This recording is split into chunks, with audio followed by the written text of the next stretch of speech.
democratization of Egypt. The democratization movement in Egypt does not seem a very good candidate for the messianic mission and its impact. That leaves Israel-Palestine a more intricate case, to which we turn directly.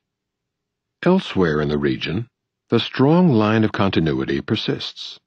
Iranian reformists have repeatedly warned that Washington's harsh stand is strengthening hard-line opponents of democracy, helping to create an atmosphere in which democracy is killed. But for Washington, democracy promotion ranks low in comparison with the need to punish Iran for overthrowing the murderous tyrant, the Shah, imposed in 1953 by the U.S. and UK coup that destroyed the Iranian parliamentary system. What remains in historical memory is the 1979 hostage crisis. The preceding quarter-century did not occur. Iranians may disagree. In the Arab and Muslim worlds, there is a long history of attempts to advance democracy and human rights, often blocked by Western imperial intervention. In recent years, probably the most important democratizing force has been Al Jazeera, as noted earlier, the primary reason why it is so despised by the Arab tyrannies and Washington.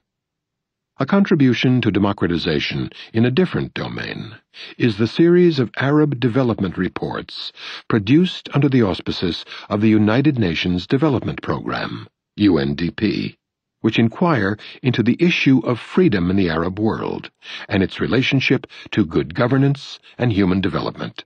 To quote the focus of the 2004 report, correspondent Ian Williams writes that the report and its predecessors contribute to the debate in the region that is an essential prerequisite of positive change there. He adds that the authors of the report are serious about Arab democracy, while Bush is only kidding. The report does not spare its criticism internally or externally. It charges that the Israeli occupation of Palestine, the U.S. occupation of Iraq, and Arab terrorism have adversely influenced human development. It condemns the Arab despots who rule oppressively, restricting prospects of their country's transition to democracy, and the support for them by major world powers. It also deplores the U.S.'s repeated use or threat of use of the veto, which has limited the effectiveness of the Security Council in establishing peace in the region. In Iraq, the record of struggle for democracy and justice traces to the constitutional movements and contested elections of a century ago, though political development was set back in the usual way by the British occupation after World War I. Political scientist Adid Dawisha writes that the British were singularly hostile to democratic practices if they were perceived to be impeding British interests. Nor were Americans any more enamored with the democratic process. Nevertheless, despite Britain's heavy hand, Iraqis did develop relatively liberal and democratic institutions and practices, which could contribute to a democratic future if contemporary leaders are genuine about following the democratic path.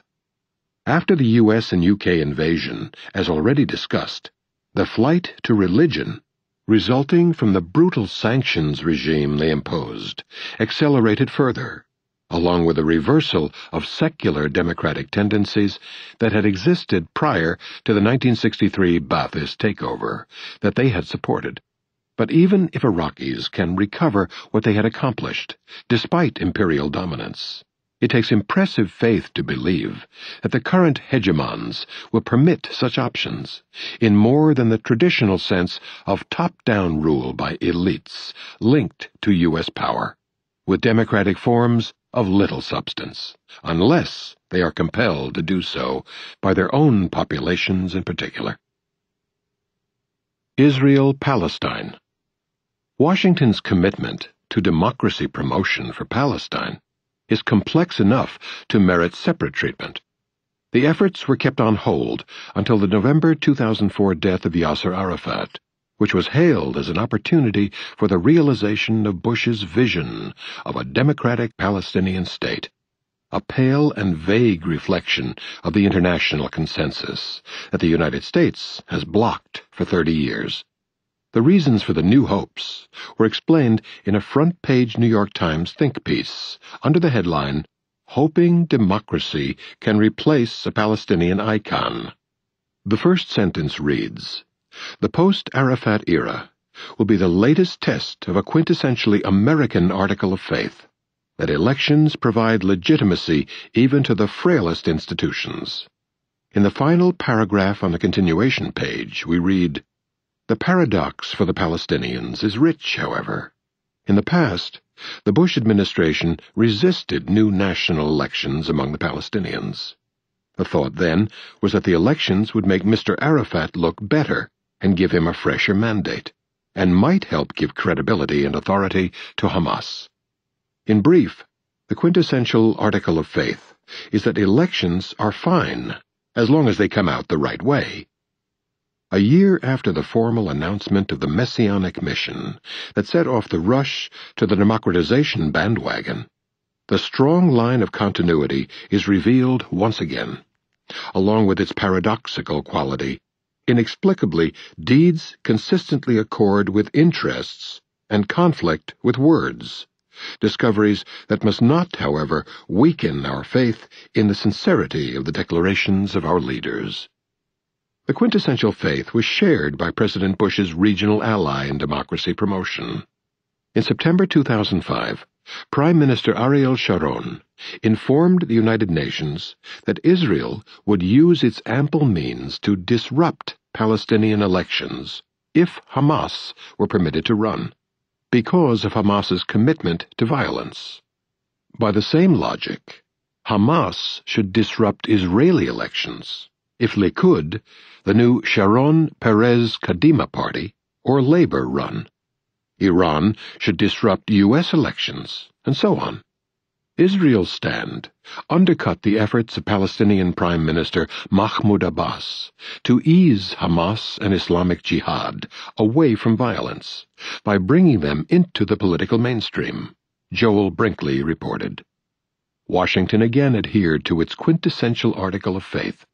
Worried that Palestinian militants will gain a foothold in legislative elections, Washington is pressing Mahmoud Abbas to require that candidates renounce violence and unlawful or non-democratic methods, a condition that would save the United States and Israel the trouble of even running elections.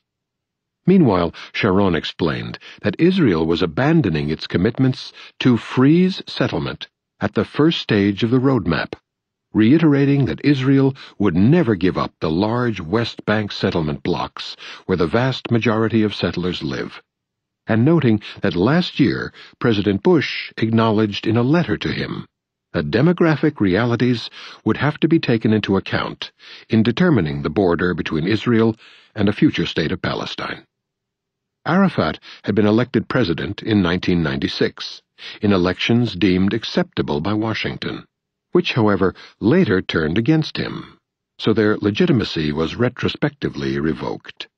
Middle East specialist Gilbert Achcar points out that Arafat, having been democratically elected by universal suffrage, repeatedly demanded the right to organize new Palestinian elections. But he was denied that right simply because the Palestinians would certainly have elected him again. Bush's announcement of his mission to bring democracy to the Arab world was soon followed by his endorsement of the imprisonment of the one elected Arab leader in his compound in Ramallah by Ariel Sharon.